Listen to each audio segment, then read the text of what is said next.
Hello friends, how are you doing? Welcome back to my another video.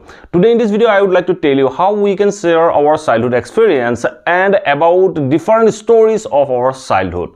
When we have to share our experience and about our childhood stories, at that time we get confused. So today in this video I am going to tell you how we can share our experience and our childhood stories in English. So don't skip this video, watch till to the end. This video gonna very important for the beginners. So if you visit this channel for the first time, please subscribe this channel and press the bell icon to get upcoming videos notifications. So let's start the video. When we need to share our experience and past stories, at that time we get confused only because of we are not comfortable in speaking fast sentences. So fast sentences are very essential to share our experience and our past stories. So whenever you want to share your stories, whenever you want to share your experience, at that time you have to use past sentences. You have to share your story in past tenses.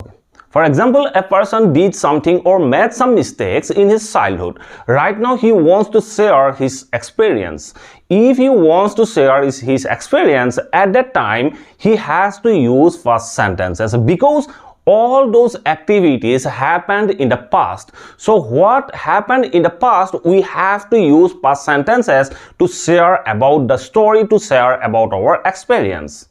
So that past sentences are very essential to share our stories, to share our experience. Without past sentences, we can't share our experience. So we should try to share our experience that we experienced in our childhood. This process will help you to share your experience, share your childhood stories in English. Sharing our experience and childhood stories in English is not an easy task. For that, we need to practice daily at home. So we should try to practice how we can share our experience and childhood stories in English, and we should practice the same stories several times. If you practice the same stories several times, it will become very easy for you. You can easily share your experience, you can easily share your childhood stories. So try to speak the same story 3 times, 4 times, and it will help you to share your experience and your stories very easily in English.